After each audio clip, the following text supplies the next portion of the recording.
চারটা শ্রেষ্ঠ নিয়ামত আল্লাহ আমাদেরকে দিছে, একটু ভাইবা দেখেন। এক, আল্লাহ এত বড় শ্রেষ্ঠ মালিক, তিনি আমাদের রব, ঠিক না? দুই, মুহাম্মাদুর রাসূলুল্লাহ সাল্লাল্লাহু আলাইহি সাল্লাম সর্বশ্রেষ্ঠ রাসূল, আমার রাসূল। এর চাইতে দামি রাসূল আল্লাহ কাকে দিছে? লাকাদ মান্নাল্লাহু আলাল মুমিনিন। ও ভাই লাইট এটা দিন, লাইটটা বন্ধ করেন। লাকাদ মান্নাল্লাহু আলাল মুমিনিন ইদ বাআথা ফীহিম রাসূলাম মিন আনফুসিহিম। কোরআন শরীফে সূরা আলে ইমরানের মধ্যে আছে। আল্লাহ তাআলা বলেন, ঈমানদার বান্দারা, আমি আল্লাহ তোমাদের সমস্ত মুমিনের উপরে সবচেয়ে বড় যেই দয়াটি করেছি সেটা কি জানো? আমার কলিজার টুকরা, আমার আপন বন্ধু, আমার সবচেয়ে প্রিয় বন্ধু, আখিরি রাসূল, আমার বন্ধু, আমার তোমাদের জন্য দিয়েছি। আমি বন্ধুকে দিছি, আমার কলিজার টুকরাটা দিছি। এই আমার এমন বন্ধু, যে বন্ধুরে আদম থেকে ঈসা সমস্ত নবী এবং নবীর উম্মতরা পাইতে চাইছিল, আমি কেউরে দেই নাই, আমার কাছে আগলাইয়া রাখছিলাম সেই প্রথমেই সৃষ্টি করে।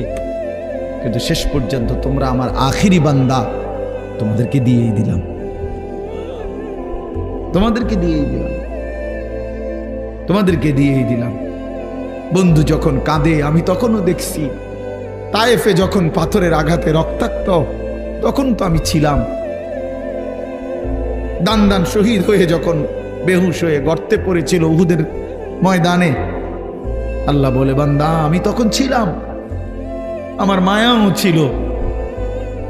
পেটে যখন পাথর বাঁধে ক্ষুধার কষ্টে, আমি তো তখনও ছিলাম। কিন্তু তোমাদের কাছে দিন পৌঁছায় দেওয়ার জন্য আমি আমার সবচেয়ে কলিজার টুকরার এই কষ্টগুলোও আমি আল্লাহ সয়ে নিয়েছি, তবুও যেন আমার বান্দা তোমরা দিন পেয়ে যাও। কি বলে?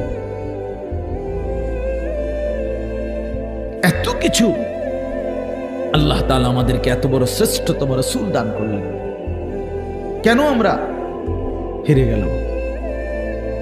আল্লাহ আমাদের রব, শ্রেষ্ঠ মুহাম্মদ সাল্লাল্লাহু আলাইহি সাল্লাম আমাদের রাসূল। এবার আসেন, কোরআন এর চাইতে শ্রেষ্ঠ কিতাব কোনটা?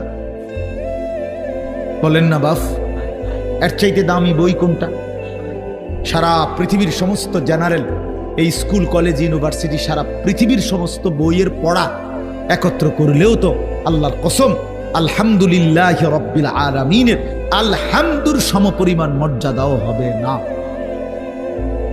হবে না। সারা পৃথিবীর কোন ধর্মাবলম্বীর কাছে